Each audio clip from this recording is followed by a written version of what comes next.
رمضان جیسا میں نے عرض کیا صرف روزہ رکھنے اور تراویح پڑھنے کی حد تک محدود نہ رہنا چاہیے، بلکہ پہلے سے آدمی دو کاموں کا اہتمام کرے تو انشاءاللہ یہ انسان کی زندگی میں بڑی خوشگوار تبدیلی لانے کا ذریعہ بن سکتا ہے۔ دو باتیں، ایک بات یہ کہ اس رمضان کے مہینے میں اس بات کا تو پکا عزم کر لے انسان کہ اس پورے مہینے میں انشاءاللہ کوئی گناہ نہیں کروں گا، ورنہ آپ سوچئے کہ رمضان کے مہینے میں آدمی نے اللہ تعالیٰ کے حکم کی خاطر کھانا چھوڑ دیا، پانی چھوڑ دیا۔ کھانا حلال تھا کہ حرام تھا؟ حلال تھا، مگر حلال کو بھی چھوڑ دیا۔ پانی پینا حلال تھا کہ حرام تھا؟ حلال تھا، مگر اللہ کے لیے چھوڑ دیا۔ جو چیزیں پہلے ہی سے حرام ہیں، جو روزے میں یا غیر روزے میں دونوں میں حرام ہیں، اگر وہ نہ چھوڑی تو پھر وہ روزہ کس کام کیسا ہوا؟ مثلا جھوٹ بولنا حرام تھا، جھوٹ بولنا روزے میں نہ چھوڑا۔ غیبت کرنا حرام تھا، غیبت کرنا روزے میں نہ چھوڑا۔ کسی کے اوپر نامحرم پر لذت لینے کی نگاہ غرض سے نگاہ ڈالنا حرام تھا، وہ نہ چھوڑا۔ کسی کو لڑائی کرنا، جھگڑا کرنا، دوسرے کو تکلیف پہنچانا عام حالات میں بھی حرام تھا، وہ نہ چھوڑا۔ تو بھائی جو حلال چیزیں تھیں وہ تو چھوڑ دی رمضان میں، لیکن جو پہلے ہی سے حرام تھی وہ نہ چھوڑی، تو یہ کیسا روزہ ہوا؟ اس سے تقوی کیسے حاصل ہوگا؟ تو تقوی اس وقت حاصل ہوگا جبکہ حلال چیزیں تو چھوڑی ہیں، حرام چیزیں بھی چھوڑو۔ اس بات کا عزم کرو کہ کم از کم اس رمضان کے مہینے میں آنکھ غلط جگہ نہیں جائے گی، زبان کوئی غلط بات نہیں بولے گی، کان کوئی غلط بات نہیں سنیں گے، اور منہ میں کوئی حرام لقمہ نہیں جائے گا۔ یہ کیا بات ہوئی کہ سارا دن تو روزہ رکھا اور افطار کیا حرام غذا سے، ایسے آمدنی سے جو حرام تھی اس سے افطار کیا، دھوکہ دے کر فرض کرو کمائی حاصل کی، وہ حرام۔ سود کھا کر کمائی حاصل کی، وہ حرام۔ قمار کے ذریعے حاصل کی یا اور کسی غیر شرعی طریقے پر حاصل کی، وہ حرام۔ تو روزہ تو رکھا سارا دن اور افطار کیا حرام سے، تو وہ کیسا روزہ ہوا؟ اس سے کیسے تقوی پیدا ہوگا؟ لہذا اس بات کا اہتمام کرو کہ اللہ تعالی ہم سب کو اس کی اپنے فضل و کرم سے توفیق عطا فرمائے۔ رمضان کا مہینہ اس طرح گزرے گا کہ کوئی گناہ نہیں ہوگا،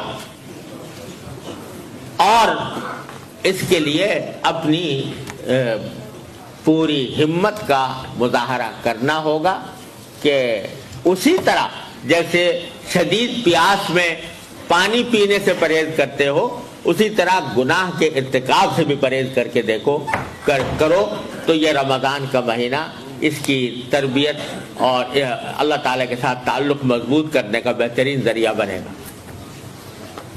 یعنی یہ تہیہ کر لیں کہ رمضان کا مہینہ اس طرح گزرے گا، اور اگر کسی کی آمدنی میں کچھ ناجائز عنصر شامل ہے،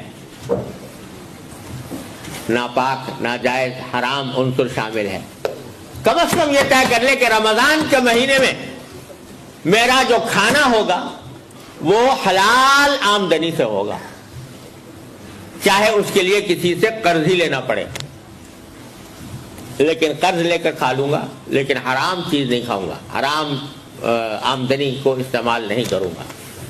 یہ اللہ تبارک و تعالیٰ اپنے رحمت سے یہ ہمیں اس کے عزم کی توفیق عطا فرمائے۔ رمضان کا مہینہ اس طرح گزاریں گے، گناہ نہیں ہوگا۔ ایک بات۔ دوسری بات یہ کہ رمضان کا مہینہ در حقیقت اس لیے آتا ہے تاکہ ہمارا اللہ تعالیٰ کے ساتھ جو تعلق دنیاوی مشاغل کی وجہ سے ڈسٹرب ہو گیا ہے اس کو بحال کیا جائے، اس کو ریسٹور کیا جائے اور اس کو بہتر طریقے پر اس کے اندر ترقی پیدا کی جائے۔ اس کے لیے دوسرا کام یہ ہے کہ نفلی عبادتیں جو فرض نہیں ہیں، واجب نہیں ہیں، لیکن نفلی عبادتیں عام دنوں سے زیادہ کی جائیں۔ مثلا قرآن کریم کی تلاوت یہ بہترین عبادت ہے، وہ جتنی زیادہ سے زیادہ قرآن کی تلاوت ہو سکے وہ کی جائے۔ اسی طرح بہت سی نفلی نمازیں ایسی ہیں جو عام دنوں میں پڑھنے کی توفیق نہیں ہوتی، تہجد پڑھنے کا موقع نہیں ملتا، لیکن اس وقت رمضان کے اندر یہ طے کر لیں کہ رمضان میں ہم تہجد کا بھی اہتمام کریں، یعنی اس میں آدمی سحری کھانے کے لیے تو اٹھتا ہی ہے نا، تو تھوڑا سا پہلے اٹھ جائے اور کچھ تہجد کی رکعتیں تہجد کی نیت سے پڑھ لے۔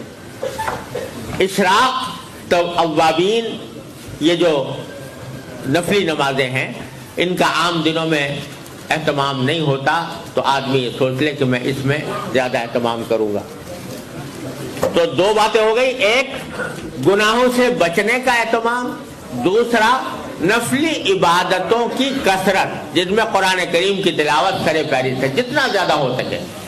حدیث میں رسول کریم صلی اللہ علیہ وسلم کا معمول یہ آیا ہے کہ ہر رمضان میں حضرت جبریل امین علیہ السلام آ کر قرآن کریم کا دور کیا کرتے تھے حضور اقدس صلی اللہ علیہ وسلم، اور جس سال آپ کی وفات ہوئی تو 2 مرتبہ دور کیا اس سال، تو اور پھر بزرگوں کا معمول شروع سے چلا تھا۔ قرآن کریم کو رمضان سے خاص نسبت ہے، تو بزرگوں کا معمول شروع سے چلا آتا ہے کہ رمضان کے مہینے میں قرآن کریم کی تلاوت کی مقدار اپنی معمول کی مقدار سے بہت بڑھا دی جاتی ہے، بڑھا کر تلاوت کرتے ہیں۔ تو یہ نفل عبادتوں کا اہتمام، گناہوں سے بچنا اور نفل عبادتوں کا اہتمام، یہ 2 باتیں، لیکن یہ اس وقت ہوں گی کہ رمضان کے آنے سے پہلے ابھی سے انسان رمضان کے لیے کچھ پلاننگ کرے،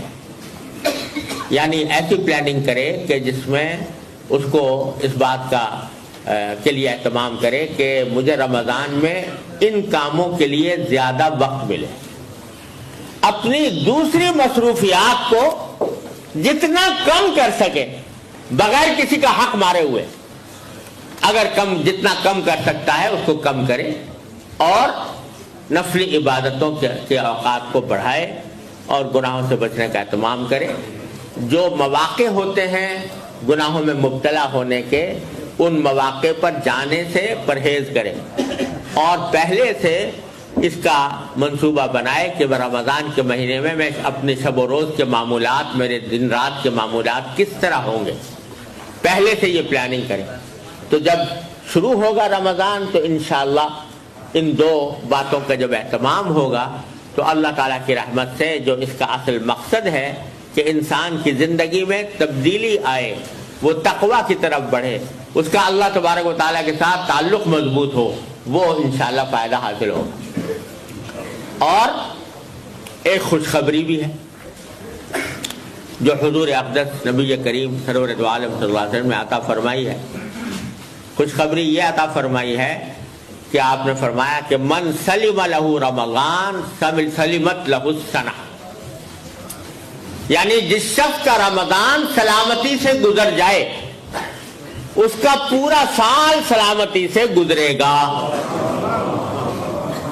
یہ سرکار دو عالم صلی اللہ علیہ وسلم کا وعدہ ہی نہیں ہے، بشارت ہے، خوشخبری ہے کہ رمضان سلامتی سے گزر گیا تو انشاءاللہ سارا سال سلامتی سے گزرے۔ تو اگر ہم نے اس کا اہتمام کر لیا کہ یہ رمضان جو آ رہا ہے اس میں ہم ان باتوں کا اہتمام کرتے ہوئے اور اس کو سلامتی کے ساتھ گزار دیں، گناہوں سے بچ کر گزار دیں، اللہ تعالیٰ کے ساتھ تعلق کو مضبوط کر کے گزار دیں، تو اللہ تعالیٰ کی رحمت سے امید ہے، سرکار دو عالم صلی اللہ علیہ وسلم کی خوشخبری ہے کہ انشاءاللہ آئندہ سال بھی اسی سلامتی کے ساتھ گزرے گا. اللہ تعالیٰ اس کی توفیق عطا فرمائے. دیکھو یہ بعض اوقات انسان کی زندگی میں انقلاب اس طرح آ جاتا ہے کہ ایک چھوٹا سا نقطہ انسان کی پوری زندگی بدل دیتا ہے. یہ اللہ تعالیٰ کی طرف سے اس کا کرم ہوتا ہے. اللہ یجتبی الیہ من یشاء ویہدی الیہ من ینیب. اللہ تعالیٰ نے وعدہ فرمایا اللہ تعالیٰ اپنی طرف کھینچ لیتے ہیں جس کو چاہتے ہیں, اور جو اللہ تعالیٰ کی طرف رجوع کرتا ہے اس کو اپنی طرف ہدایت عطا فرماتا ہے. تو میرے شیخ حضرت عارفی قدس اللہ تعالیٰ سرہ, اللہ تعالیٰ ان کے درجات بلند فرمائے, وہ ایک بڑی تسلی کی بات فرمایا کرتے تھے جس سے بڑی تسلی ہوتی ہے. علماء حضرات موجود ہیں, وہ اس کا صحیح لطف محسوس کریں گے. وہ فرماتے تھے کہ اللہ یجتبی الیہ من یشاء, اس میں یشاء کی ضمیر جو ہے تو وہ بظاہر اللہ تعالیٰ کی طرف راجع ہے کہ اللہ تعالیٰ اپنی طرف کھینچ لیتا ہے جس کو چاہتا ہے. حضرت فرماتے ہیں کہ اس میں ایک احتمال یہ بھی ہے کہ یشاء کی ضمیر من کی طرف راجع ہے, یعنی اللہ تعالیٰ کھینچ لیتے ہیں اپنی طرف اس کو جو کھینچنا چاہے. اللہ یجتبی الیہ من یشاء, یعنی جو چاہے کہ مجھے اللہ تعالیٰ کھینچ لے, اللہ اس کو بھی کھینچ لیتے ہیں اپنی طرف. ہاں جو کھینچنا ہی نہ چاہے تو پھر اس کا تو کوئی علاج نہیں, لیکن جو کھینچنا چاہتا ہو کہ اللہ تعالیٰ مجھے کھینچ لے, اس کو اللہ تعالیٰ کھینچ لے. تو اس کے معنی کیا ہوئے کہ اگر ہم چاہیں گے کہ اللہ تعالیٰ ہمیں اپنی طرف کھینچ لے تو اللہ تعالیٰ کھینچ لیں گے. اور چاہنے کا مطلب یہ ہے, اللہ کے کھینچنے کا چاہنے کا مطلب یہ ہے کہ قدم بڑھاؤ, ارادہ کرو, ہمت کو تازہ کرو, عزم کو تازہ کرو, اور ایک قدم بڑھا دو.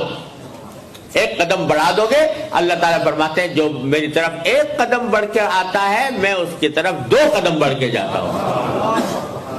جو میری طرف ایک بالش آتا ہے میں 1 ہاتھ اس کے آگے جاتا ہوں. جو 1 ہاتھ میرے پاس آتا ہے تو میں 2 ہاتھ اس کے آگے جاتا ہوں. اللہ تعالیٰ کا یہ حکم ہے. الذین جاہدوا فینا لنہدینہم سبلنا, جو ہمارے راستے میں کوشش کرتے ہیں ہم ان کو پکڑ کر اپنے راستے پر لے جاتے ہیں. یہ اللہ تبارک و تعالیٰ کا وعدہ ہے, معمولی بات نہیں ہے. ایک جب بچہ ہوتا ہے وہ شروع میں جب چلنا سیکھتا ہے تو چلنا نہیں آتا, ماں باپ اس کو چلانے کی عادت ڈالنا چاہتے ہیں. تو ابھی وہ کھڑا ہونا سیکھا ہے, اس نے چلنا نہیں سیکھا, تو ماں باپ اس کو بلاتے ہیں آؤ, اور وہ ڈرتا ہے آتے ہوئے. اگر آئے گا آگے بڑھے گا تو 1 آدھ قدم بڑھا کر گرنے لگتا ہے, لیکن باپ گرنے نہیں دیتا. جب 1 قدم بڑھاتا ہے تو باپ اس کو گود میں اٹھا کر اس کو گرنے سے روک لیتا ہے. جو شخص اللہ جل جلالہ کی طرف بڑھتا ہے تو اللہ تعالیٰ اس کو گرنے نہیں دیتا, اللہ تعالیٰ گرنے نہیں دیتے, اس کو اٹھا لیتے. اور جب باپ ایسا کرتا ہے تو اللہ جل جلالہ کی رحمت و شفقت تو باپ سے کہیں زیادہ. لہذا گھبراؤ نہیں, مایوس نہ ہو, اپنے حالات کا جائزہ جب لیتے ہو تو اس میں مایوسی کو راہ نہ دو. اللہ تعالیٰ نے توبہ کا دروازہ کھول رکھا ہے. جب کبھی گرنے لگو اللہ تبارک و تعالیٰ کو پکارو, یا اللہ میں گرنے لگا ہوں مجھے سنبھال لیجیے, اللہ تعالیٰ سنبھال لے.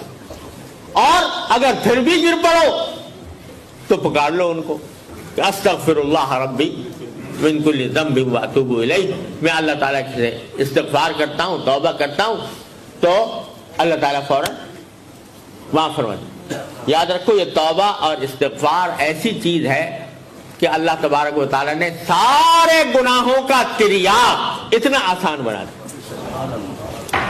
شیطان کو اللہ تعالیٰ نے بے شک پیدا کیا اور انسان کے دل میں نفس بھی رکھ دیا، رفتانی خواہشات بھی رکھ دی جو انسان کو گناہوں کی طرف لے جاتی ہیں.